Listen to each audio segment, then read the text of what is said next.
আপনি কখনো কোনো পাথরের বুক চিরে বয়ে চলা কোনো নদী দেখেছেন? পাথর নদীর সামনে নত হয়ে যায়, তাকে বাধা দিতে চেষ্টা করে কিন্তু কখনো বাধা দিতে পারে না।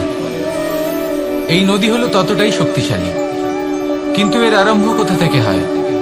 দূরে কোথাও কোনো পর্বতের চূড়াতে এক বিন্দু জল ঝরে পড়ে আর তার সাথে হিম গলিয়ে দেয়। তারপর জলের শক্তি বৃদ্ধি পায়, তারপর অনেক বিপদের সম্মুখীন হয় আর অনেক ধরনের বাধা সে অতিক্রম করে। তার শক্তির এতটাই বৃদ্ধি হয় যে তাকে বাধা দেওয়া একেবারেই অসম্ভব ব্যাপার হয়ে যায়। দেখুন, নদী তো মহান বটে, কিন্তু তাকে মহান করে তুলেছে কে? সেই সকল বিপদ যার থেকে ও কখনো পালায়নি।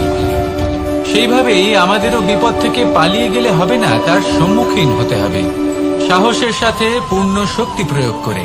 তবেই আমরা শিখতে পারবো, তবেই আমরা সামনে এগোতে পারবো। যদি আপনি জীবনে কুন্দন হয়ে উঠতে চান,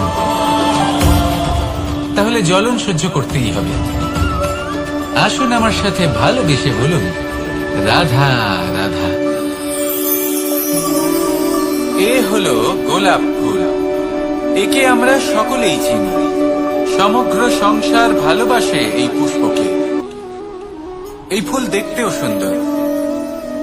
সবথেকে বেশি গুরুত্বপূর্ণ কথা হলো এর সুগন্ধ, যা দূর দূরান্ত থেকে ব্যক্তিদেরকে আকৃষ্ট করে। এই সুন্দর পুষ্প একটু মন দিয়ে দেখলেই দেখা যায় এর নিচে কাঁটা রয়েছে। এই সংসার বলে, এ প্রকৃতির কেমন রচনা, এত কোমল পুষ্প, এটা কি তীক্ষ্ণ কাঁটা সহ প্রস্ফুটিত হয়? এটাই হলো জীবনের সত্য। আমাদের অন্তরের সদ্গুণ, সেগুলিও এই ফুলের মতোই সুন্দর। সংসারে সৌন্দর্য দেখতে পায়, এর সুগন্ধ চতুর্দিকে ছড়িয়ে পড়ে। কিন্তু এই সদ্গুণ জাগ্রত করে তোলার জন্য কঠোর পরিশ্রম করতে হয়, প্রতিনিয়ত চেষ্টা করে যেতে হয়।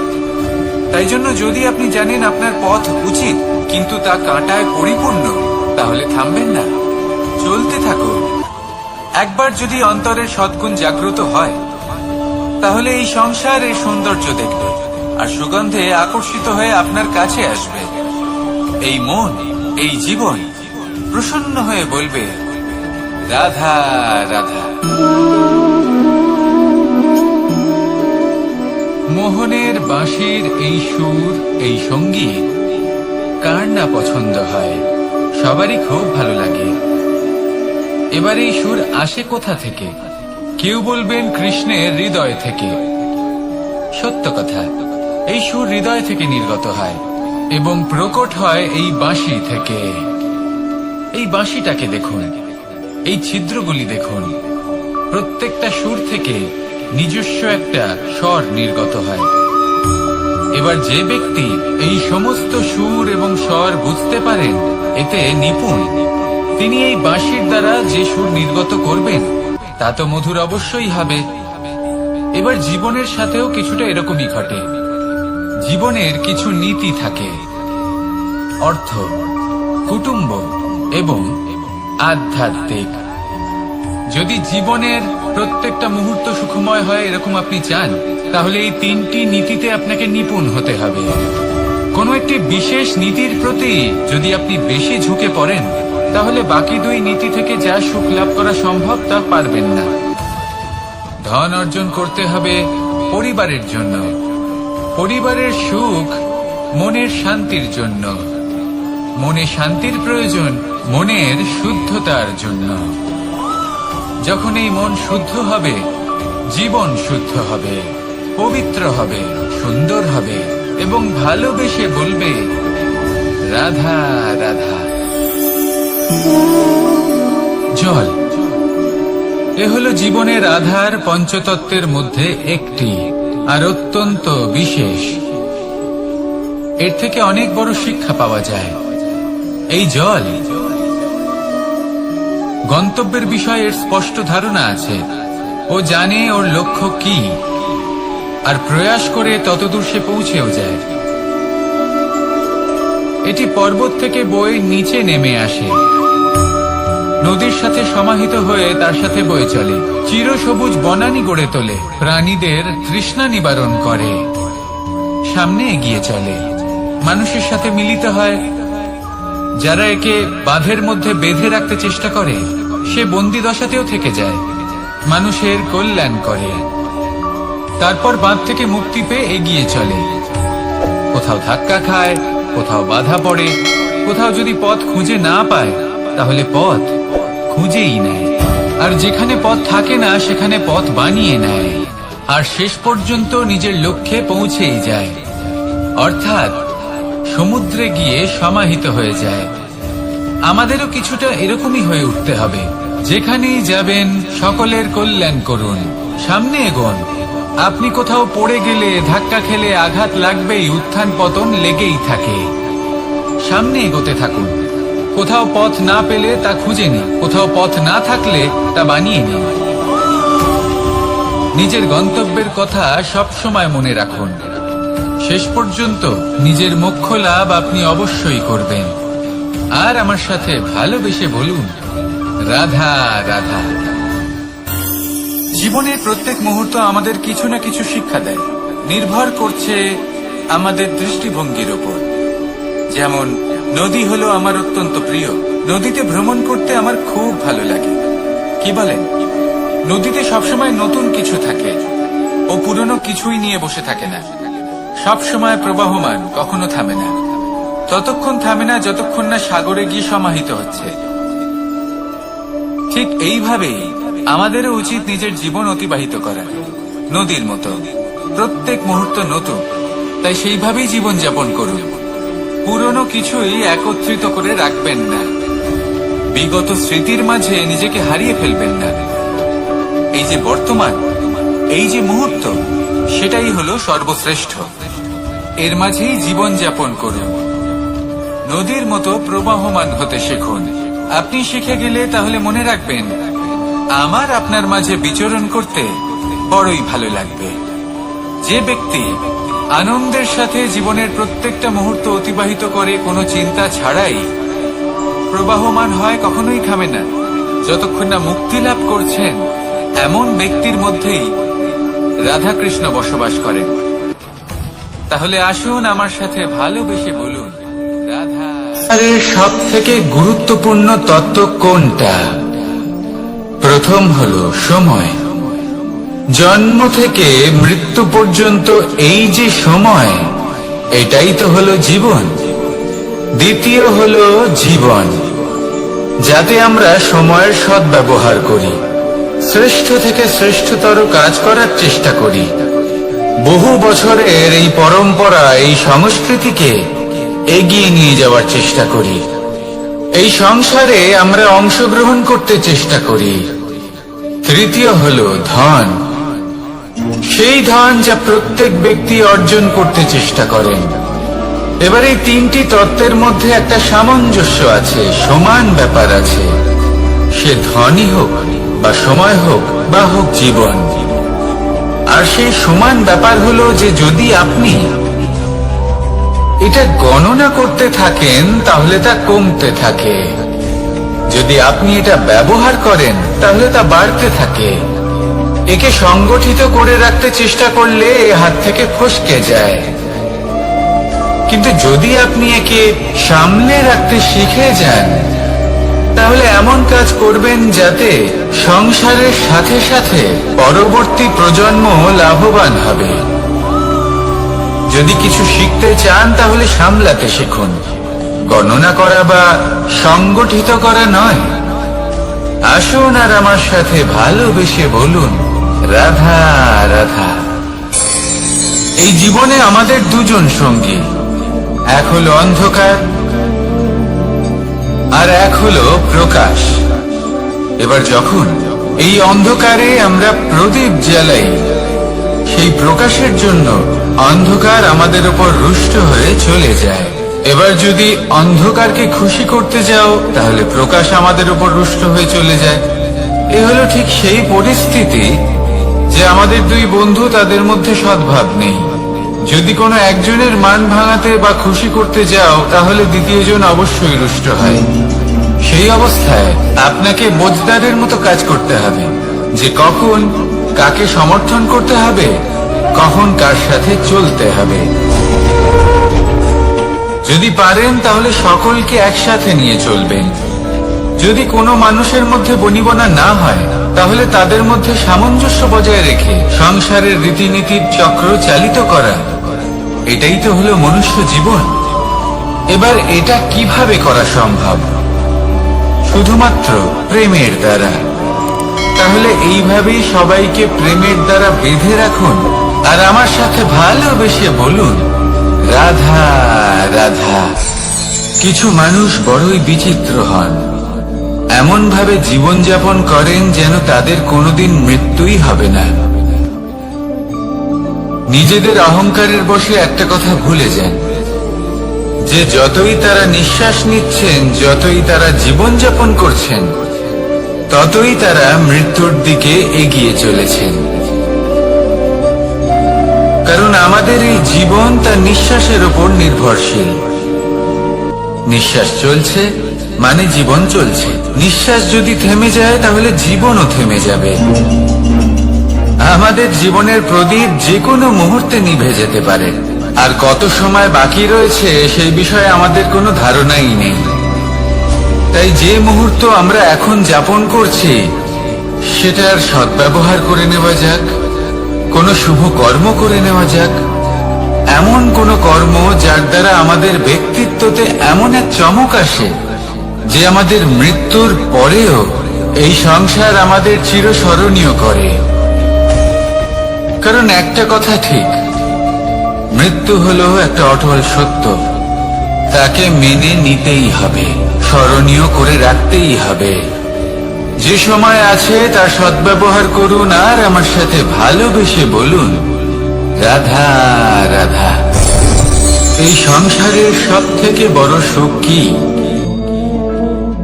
কেউ বলবেন নিজের লক্ষ্য প্রাপ্ত করা, কেউ বলবেন ধন উপার্জন করা, কেউ বলবেন নিদ্রাই সব থেকে বড় সুখ, কেউ বলবেন রাজ্য লাভ করা, আবার কেউ বলবেন মাতার হাত থেকে খাবার খাওয়া, আদি ইত্যাদি। কিন্তু যদি সত্যি কথা বলি, এই সংসারের সব থেকে বড় সুখ হলো সেবা করা। কখনো কাউকে সেবা করে দেখুন। এই সেবা দ্বারা অন্য কোনো মানুষের আশীর্বাদ লাভ করাতেই সুখ রয়েছে। আপনার সেবা ভাব দ্বারা যখন কোনো মানুষ নিজের অন্তরাত্মা থেকে আপনাকে আশীর্বাদ করে, তার থেকে বড় সুখ আর কিছুই নেই। কারণ প্রত্যেক মানুষের মধ্যে ঈশ্বর বাস করেন। নরের সেবাই হলো নারায়ণের সেবা। নিষ্কাম সেবা করাই হলো সব থেকে বড় সুখ। তাই নিজের অন্তরে সেবার এই ভাব জাগ্রত করুন। যে সুখের কথা আমি বলছি সেই সুখ অনুভব করেই দেখুন। এই মন সুপ্রসন্ন হয়ে বলবে, রাধা রাধা। মানুষের এই জীবন, মানুষ জন্ম নেয়, একটা নির্দিষ্ট সময়ের পরে এই সংসার ত্যাগ করে চলেও যায়। এবার শুধু এটাই আবশ্যক নয় যে এই জীবনকালকে আপনি যাপন করবেন, শুধু এটাই গুরুত্বপূর্ণ নয়। আবশ্যক এবং গুরুত্বপূর্ণ হলো এটা যে এই জীবনকালে আপনি এমন কিছু করেন যাতে এই সংসারের মঙ্গল হয়, যাতে এই সংসার আপনাকে মনে রাখে, আপনার থেকে প্রেরিত হয়, আপনার মতো হতে চায়। প্রত্যেক বছর আপনার জন্মতিথির অপেক্ষা করে, এমন ভাবে আপনার জন্মদিন পালন করে যাতে সেটা মহোৎসবের আকার ধারণ করে। এবার এই জন্মদিন এমনি এমনি মহোৎসবে পরিণত হয় না। তখন হয় না যখন কোনো ব্যক্তি রাজার রূপে বা কোনো গোয়ালার রূপে জন্মগ্রহণ করে। তখন পরিণত হয় যখন একজন মানুষ জন্মগ্রহণের পরে এই সংসারকে কোনো শিক্ষা দিয়ে যান। কিভাবে একজন মানুষ গোয়ালা থেকে রাজা হতে পারে, কিভাবে একজন মানুষ অসত্য থেকে সত্যের পথে চলতে শুরু করেন, অধর্ম থেকে ধর্মের পথে চালিত হতে পারেন, কিভাবে অন্ধকার থেকে প্রকাশের দিকে যেতে পারেন, কিভাবে নিজের আত্মাকে পরমাত্মার সাথে মিলিত করতে পারেন। তা সে রামনবমী হোক বা জন্মাষ্টমী হোক, তাদের জীবনের সাথে জড়িত প্রত্যেক মুহূর্ত একটা পরবের আকার ধারণ করে। তাহলে আপনিও এইভাবে নিজের জীবন যাপন করতে থাকুন। এই সংসারে শুধু ভালোবাসা বিতরণ করুন, কিছুটা এমন ভাবে বিতরণ করুন যাতে আপনি এই সংসার থেকে চলে যাওয়ার পরেও এই সংসারে আপনি শুধুই ভালোবাসা বিতরণ করতে পারেন। যদি আপনি এরকম করেন, সংসারকে প্রেরণা দেন, তাহলে আপনার জীবনও রাধা কৃষ্ণের প্রেমের মতোই অলৌকিক এবং দৈব হয়ে উঠবে। আসুন আর আমার সাথে ভালোবেসে বলুন, রাধা রাধা। আপনি এটা শুনে থাকবেন যে ছোট্ট একটা বালক সে ঈশ্বরের প্রতিরূপ হয়, কিন্তু এমন কেন বলা হয় তা কি আপনি কখনো ভেবে দেখেছেন? আমি আপনাকে বলছি, কোন একটা ছোট্ট বালককে দেখুন, সে কি করে? সকলকে সমান চোখে দেখে। ওর মনে না কোনো ছলনা রয়েছে, না কোনো কপটতা, না অহংকার রয়েছে, আর না কোনো বিষয় নিয়ে কোনো চিন্তা। সকলকে সে সমান চোখে দেখে আর নিজের মধ্যেই প্রসন্ন থাকে, সকল বিকার থেকে মুক্ত। এগুলোই তো সেই গুণ সেই বালকের মধ্যে, যা হলো ঈশ্বর স্বরূপ। এবার ভেবে দেখুন, যদি প্রত্যেকটা মানুষ এই ছোট বালকের মতো সেই সব গুণ নিজের মধ্যে জাগ্রত করে তোলে, তাহলে কি হবে? তারাও ঈশ্বর তুল্য হয়ে উঠবে। তাই আপনিও এটাই করুন, নিজের মনকে বিকার মুক্ত করুন সেই ছোট্ট বালকের মতো। মনের মধ্যে না কোনো চিন্তা রাখবেন, না মোহ, না ক্রোধ, না কোনো রকমের ছলনা বা কপটতা। সবাইকে সমান চোখে দেখুন আর নিজের মনেই প্রসন্ন থাকতে শিখুন। এই মন প্রেমময় হয়ে বলবে, রাধা রাধা। মানুষের জীবন বড়ই বিচিত্র হয়। যেই মুহূর্তে জন্ম নেয়, একটা প্রতিস্পর্ধায় প্রবেশ করতে থাকে। মানুষ জন্ম নেয় আর প্রতিস্পর্ধা শুরু হয়ে যায় ভাই এবং বোনের মধ্যে সর্বশ্রেষ্ঠ হবার, সবার থেকে এগিয়ে থাকার। তারপরে সে যায় গুরুকুলে, নিজের বন্ধুদের মধ্যে সর্বশ্রেষ্ঠ হওয়ার প্রতিস্পর্ধা শুরু হয়। এবার সেখান থেকে বাইরে বেরিয়ে সংসার জীবনে প্রবেশ করে ধন উপার্জনের প্রতিস্পর্ধা শুরু হয়। তা সে যুদ্ধই হোক বা কলা হোক, এই প্রতিস্পর্ধা কখনোই আমাদের পিছু ছাড়ে না। তাই যদি প্রতিস্পর্ধা করতেই হয়, তাহলে আমরা মানুষকে সাহায্য করার প্রতিস্পর্ধা কেন করব না? এমন এক প্রতিস্পর্ধা যাতে যে কেউ জিতুক বা যে কেউ হারুক না কেন, লাভ সকলের হবে। সকলের মধ্যে প্রেম বিতরণ করতে থাকুন, এইভাবেই আনন্দ বিতরণ করতে থাকুন। আর আমার সাথে ভালোবেসে বলুন, রাধা রাধা। দু রকমের প্রাকৃতিক বেগ থাকে। প্রথম হলো বর্ষা। যখন এর বর্ষণ হয়, তখন মাটিকে শীতল করে নতুন ফসল ফলায়। আর দ্বিতীয় হয় পবন, যা আমাদের সর্বদা শ্বাসবায়ু প্রদান করে। অশান্ত এই মনকে শান্তি প্রদান করে, এই ক্লান্ত শরীরে স্ফূর্তি প্রদান করে। আমাদের জীবনে যত আবেগ আছে, তা হয় বর্ষার মতো হওয়া উচিত, নয় হওয়া উচিত পবনের মতো। ক্রোধ, মতভেদ, বিবাদ, এগুলো হওয়া উচিত বর্ষার মতো। অর্থাৎ কিছু সময় পরে যেন এরা নিজে থেকেই ছিন্ন ভিন্ন হয়ে চলে যায়। আর যদি পবনের মতো কোনো আবেগ থাকা উচিত, তা হলো প্রেম, যা সর্বদা শ্বাসবায়ু প্রদান করে, সবসময় সাথে থাকে। একে আমরা অনুভব করতে পারি না, কিন্তু এ আমাদের অনুভব করার জন্য প্রাণবায়ু প্রদান করে। আর যখন চক্রবাতের মতো সে ভয়ঙ্কর হয়ে ওঠে, তখন সমগ্র সংসার বদলে দেয়। এর সারমর্ম একটাই, শক্তি। মতভেদ, ক্রোধ, বিবাদের মধ্যে নেই। শক্তি যদি থাকে, তা আছে প্রেমের মধ্যে। তাই এই প্রেমকে মনের মধ্যে রাখুন আর আমার সাথে বলুন, রাধা রাধা। প্রত্যেকটা মানুষ আলাদা হয় আর অত্যন্ত বিশেষ হয়। প্রত্যেক মানুষ ভিন্ন ভিন্ন পরিবেশে পালিত হয়, বড় হয়। প্রত্যেকের নিজস্ব চিন্তা ভাবনা থাকে, নিজস্ব বিচারধারা থাকে। যখন অনেক ভিন্ন বিচারধারা একত্রিত হয়ে যায়, তখন শুরু হয় বিবাদ। এবার এই বিবাদের সময় আপনি দেখবেন, দুই ব্যক্তি যাদের মধ্যে এই বিবাদ হচ্ছে, সবসময় এটা প্রমাণ করতে চান যে তার সামনের ব্যক্তি এবং তার ভাবনা, তার বিচারধারা বা তার বক্তব্য হলো অনুচিত। এবার এটাই যদি প্রেমপূর্বক রূপে আপনি ভেবে দেখতে চেষ্টা করেন যে সামনের ব্যক্তিটির বক্তব্য, তার মানসিকতা আসলে কি, তাতে উচিত ঠিক কি, সেটা আমরা বুঝতে পারি।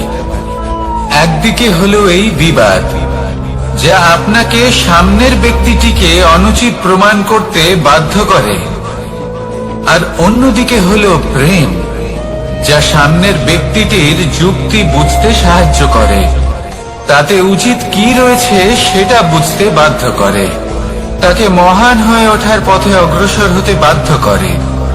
তাই এই বিবাদকে ত্যাগ করুন আর প্রেমকে আপন করে নিন, আর এই প্রেম ভাব নিয়ে বলুন, রাধা রাধা। এই সংসারে বড়ই বিচিত্র এক শব্দ আছে, মূল্য। এর প্রয়োগ আমরা জীবনেও করে থাকি, আবার ব্যবসাতেও করে থাকি। একজন উদ্যোগপতি সবসময় বলেন, ব্যবসার মূল্য সবসময় উচ্চমান হওয়া উচিত, তাতে লাভ বেশি। অন্যদিকে আরেকজন ব্যক্তি যিনি পরোপকারী, যিনি ঈশ্বরের দর্শনের অভিলাষী, তিনি বলেন জীবনের মূল্য সব থেকে উচ্চমান হওয়া উচিত। অনেক সময় মানুষ কি করে থাকেন, ব্যবসার এই মূল্য, তা উচ্চতার শিখরে পৌঁছানোর লোভে জীবনের মূল্য নামিয়ে ফেলেন। যেখানে এই সমগ্র সংসার প্রেমের দ্বারা চালিত হয়, প্রেমই হলো এই সংসারের আধার।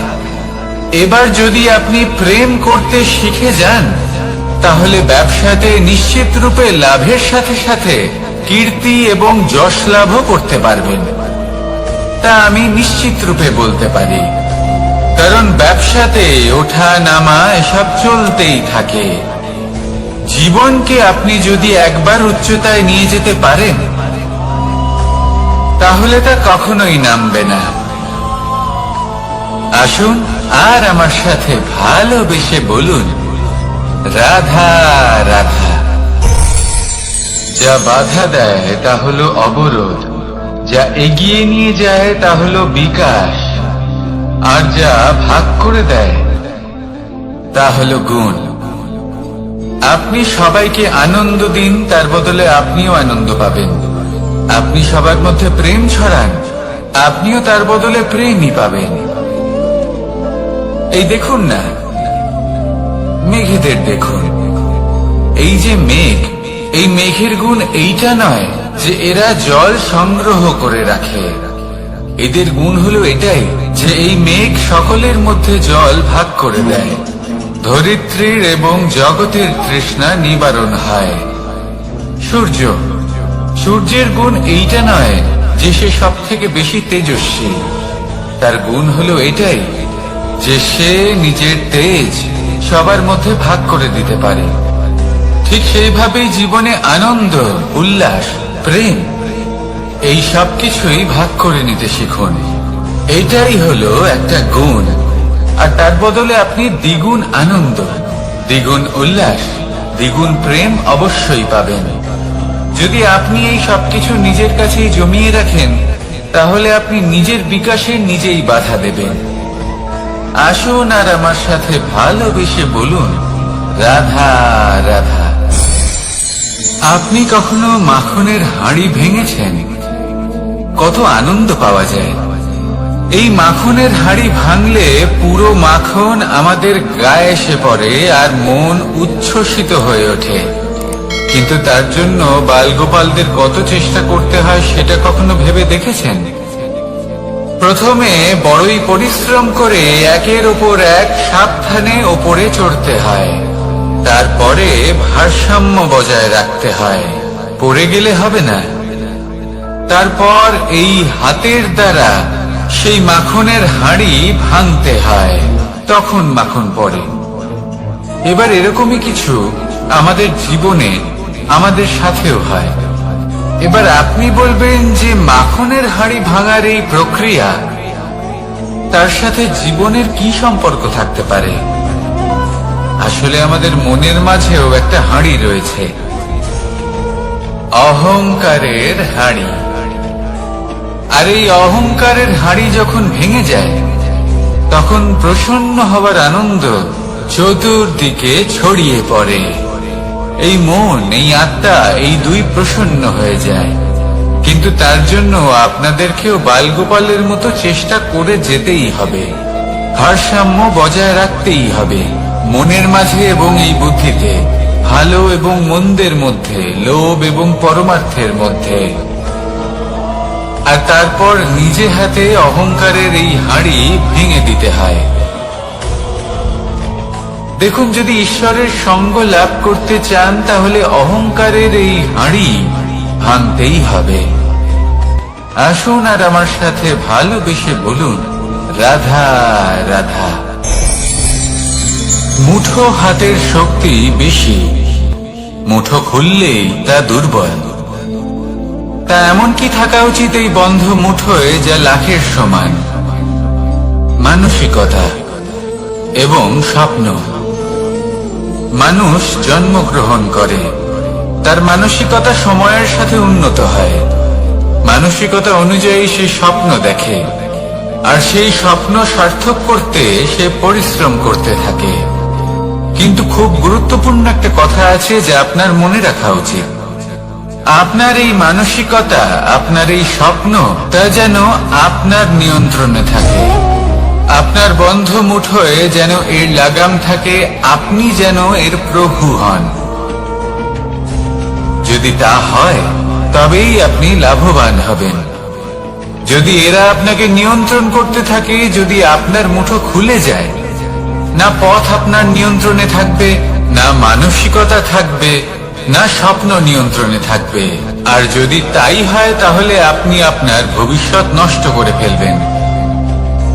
তাই নিয়ন্ত্রণ করতে শিখুন নিজের বিচার বুদ্ধি, নিজের মানসিকতা, নিজের স্বপ্নকে। নিজের এই স্বপ্ন পূরণ করুন আর আমার সাথে ভালোবেসে বলুন, রাধা রাধা। এই সংসারের সব থেকে কঠোর ধাতুর মধ্যে একটি হলো লোহা। লোহা দিয়ে আমরা অনেক অস্ত্র শস্ত্র লাভ করি, অনেক বস্তুও লাভ করি। এবার এই লোহাকে কাটার জন্য, একে কোনো আকার দেওয়ার জন্য কি প্রয়োগ করতে হয়? লোহা। এবার এই কথাটা আমরা সকলেই জানি যে লোহার দ্বারাই লোহাকে কাটতে হয়। এবার এই কথা আমি আপনাকে কেন বলছি? এরপরে খুব বড় একটা প্রশ্ন আসে যা খুব বড় শিক্ষা দিয়ে যায়। এটা কেন হয় যে আমরা একটা লোহা দিয়ে একটা লোহাতে আঘাত করছি, কিন্তু যে লোহা দ্বারা আঘাত করছি তার আকার বদলাচ্ছে না, যার ওপর প্রহার করছি তার আকার বদলাচ্ছে? এতে পার্থক্যটা কোথায়? পার্থক্য হলো তাপমাত্রার। দেখুন, যে লোহাকে আমরা কাটতে চাই তার তাপমাত্রা বাড়াতে হয়, তাকে গরম করতে হয়। আর যে লোহা দ্বারা আমরা আঘাত করতে চলেছি সেই লোহা আমাদের ঠান্ডা রাখতে হয়। অর্থাৎ ঠান্ডা লোহা গরম লোহাকে কেটে দেয়। এবার এই শিক্ষা কি আমাদের জীবনে যথেষ্ট নয়? আমাদের জীবনে অনেক সমস্যা আসতে পারে, কিন্তু আমাদের এই বিষয়ে বিশেষ খেয়াল রাখতে হবে যে আমাদের মনকে আমরা যেন ঠান্ডা রাখি, এই মস্তিষ্ককে শান্ত রাখতে হবে। যদি আমরা ক্রোধ বা ঈর্ষার আগুনে জ্বলতে থাকি, বিদ্বেষের আগুনে জ্বলতে থাকি, তাহলে আমরাও সেই লোহার মতোই হয়ে যাব যার তাপমাত্রা অত্যন্ত বেশি। তখন যে কেউ এসে আমাদের বিচ্ছিন্ন করে চলে যাবে। মনে রাখবেন, যিনি যত বেশি স্থির বুদ্ধির অধিকারী, যিনি হলেন সব থেকে বেশি শান্ত, তিনি হলেন সব থেকে বেশি বলশালী। তাহলে শান্ত থাকুন আর আমার সাথে ভালোবেসে বলুন, রাধা রাধা।